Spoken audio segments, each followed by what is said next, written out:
Right. Hi, D2L Fusion folks. Welcome to Breaking Barriers. I'm Kat Fisne, a senior ID at American Public University Systems. And I'm listed as Cassandra Castle on your program, but I go by Casey, and I'm also a senior ID at American Public University Systems. Kat and I do know each other. Woohoo. Ooh. Um, so today we're hoping to talk to you guys about breaking barriers and using UDL for learning or Universal Design for Learning, UDL, in your courses. For our agenda today, we have three quick things that we want to talk to you about. First is just a quick review of UDL, real basic foundation, just so we're all at the same starting point. Next up, we want to talk to you about discussions and assignments. Those are kind of like the basic bread and butter items of online learning and online courses. So, we're going to talk to you about how to implement UDL in those. Lastly, we're going to move on to the everything else, all the other things in your courses that you have, and kind of some quick things you can do to start to implement UDL in those items as well. So, with that, I'm going to go ahead and pass it over to Casey. So one of the things we want to take a look at when we talk about UDL with you all today is the fact that there are three basic areas that we want to hit on with universal design.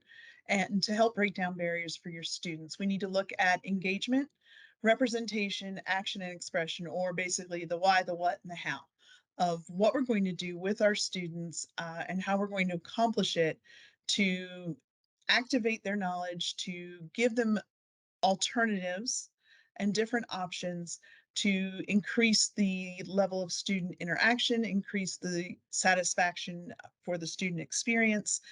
It's all about the student and getting them into your course and into your course content in a way that allows them to not only address multiple learning styles, but any other issues that a learner might have. I mean, basically, we've all been in a course where we didn't know quite what was happening, was might have been a little challenging, or we had a hard time learning the material. And maybe if I'd had an alternative, or maybe if you had had an alternative, uh, option to interact with the material, you would have mastered it more easily or more quickly. So that's part of what we're looking at when we talk about UDL as a foundation and breaking down barriers for your students.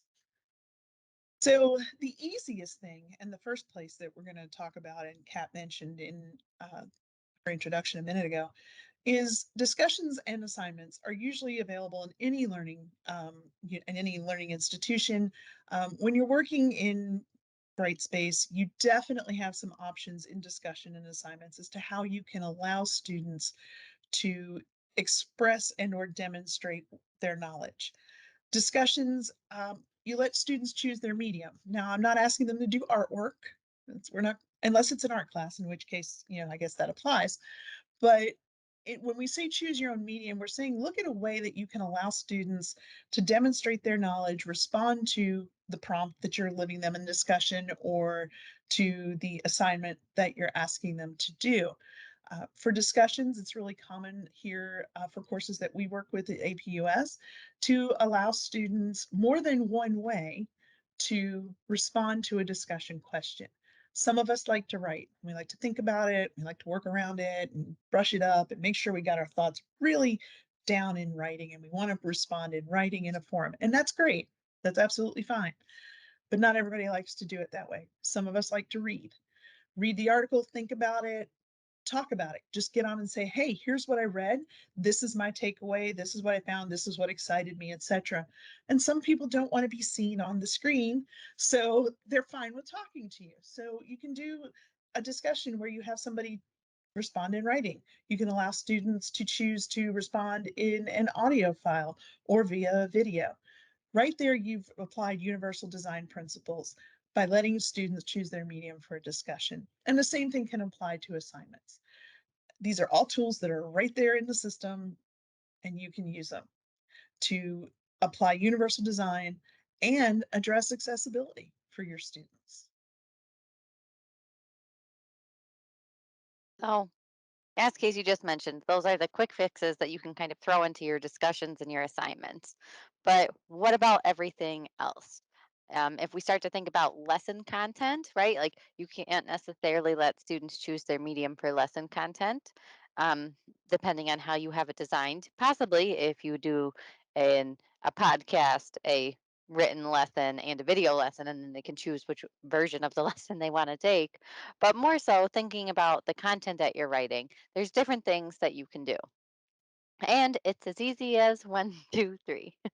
So our first one, our steps are to determine your main objective and then really consider what the likely barriers will be for your students. If you're a veteran teacher or it's material that you've taught before, you're more likely to be able to identify those.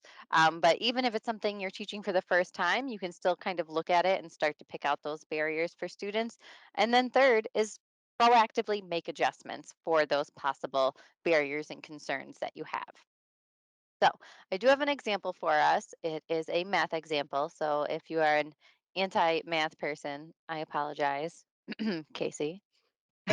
Thanks.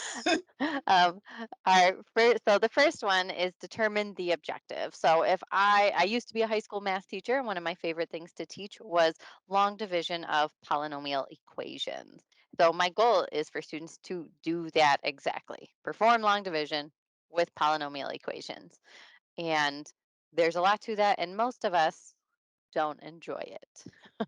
um, but our second step would then be to think about that lesson and what are the barriers that my students could possibly encounter. The first one is that they might not remember what exactly a polynomial is. Right, when you get into algebra, you might remember what an equation is, but not necessarily what polynomial is. Or you might just be like, that term's thrown a lot around a lot, but I don't know exactly what it means.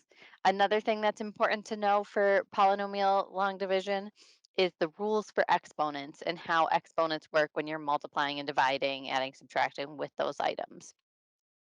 If you've struggled with long division regularly, you know, polynomial long division is not going to be a walk in the park. So that may be an issue. Another big item with this topic is the organization of information. There's lots of columns and rows that you need to kind of visually keep straight. We don't necessarily write it on a grid all the time. So thinking that students are going to be sloppy and rushing and all over the place, that's something that's a concern. Another item is math anxiety. As we've mentioned, and math is not everybody's favorite topic. So if they're already concerned about it, or if they struggled with long division in the first place, like throwing some letters and stuff in there is not going to be helpful for them. There's going to be a lot of nervousness about it. And then the other item is the lack of real meaning, right? Like, how are these polynomial equations and doing long division with them going to help me in any way? um, and in some other courses, like English, if you're writing a business letter and you have to practice that form and all those different components of that, you're like, oh, I'm going to have a job someday. I probably need to know how to write a formal letter. Versus this, where students are like, I have no need for this. So that last step, or those are our likely barriers, right? So our last step is to make adjustments. So when we're talking about making adjustments, I'm kind of going through all of those barriers in my mind and being like, how can I proactively try and negate or mitigate those barriers? So for my students that don't know what a polynomial is, they don't remember the rules for exponents, and they don't know traditional or don't remember traditional long division, one of the ideas could be to set up some mini lessons and kind of have those before we start. In the online classroom, they might be optional items that students can choose to go through on their own. You could set up a pre quiz, right, using the system. And if your course has intelligent agents or you're using release conditions, you can use those to assign additional pre work for students in that if you're in a fully online course, like our university is. But those are just a couple of things that you could kind of do to help with those pre-skills, the prerequisites, that word. The other barrier that I had was organization of information. So using color and consistent formatting, possibly giving students a template that possibly a grid that has some lines and columns already set up for them and giving them some blank templates that kind of help them keep all of the different pieces in the same spot can help them stay organized. Now, of course, remember, I wouldn't want to use just color for accessibility purposes, right? Because if someone did have color blindness of some kind, the colors wouldn't help them anyways, and they would need those grids and lines and other pieces.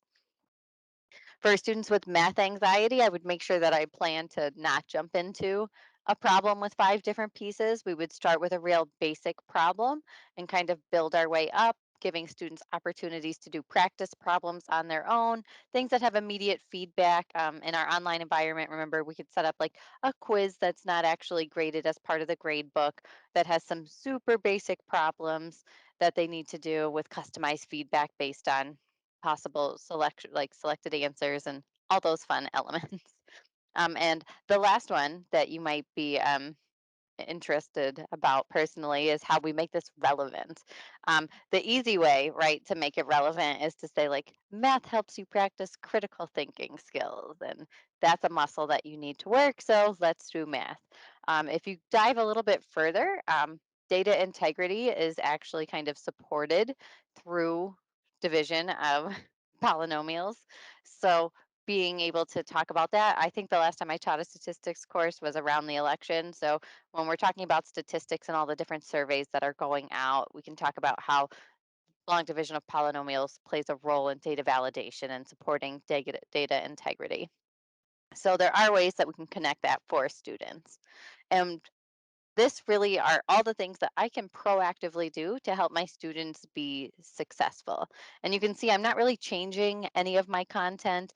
It's taking the thing that I already knew and was comfortable with as like the subject matter expert for long division of polynomials and just proactively planning ahead. So that's kind of where we are with everything else. UDL is just really making that effort to be proactive, in my opinion. Um, but it benefits everyone. And how do you eat an elephant? One bite at a time. So when it comes to UDL and all of those different pieces, the action, expression, Casey, help me with words that I can't remember. Action, expression, representation, and Presentation. engagement. I Yes. got it. I just needed to work myself through it there. Um, right. There are those three main components. Each one has three guidelines, and all of the guidelines have multiple checkpoints. So if you're looking at it for the first time, it can be a lot. So don't try and do them all at once. Kind of pick one to focus on, pick one checkpoint, and see how you can proactively work on incorporating that checkpoint and proactively addressing barriers in your courses. So I think that's all I have to share. Casey, do you have anything else to share with our friends? Well, I just want to make sure that, and I know that you mentioned it, but I want to just reiterate, you don't have to do it all at once. And you don't have to be a programmer and you don't have to be a multimedia designer. Universal design is more about how do you address the potential issues and improve the student experience. So start small, build up, um, walk before you can run. You don't have to do it all at once on day one. Right. All right. Thanks for stopping by.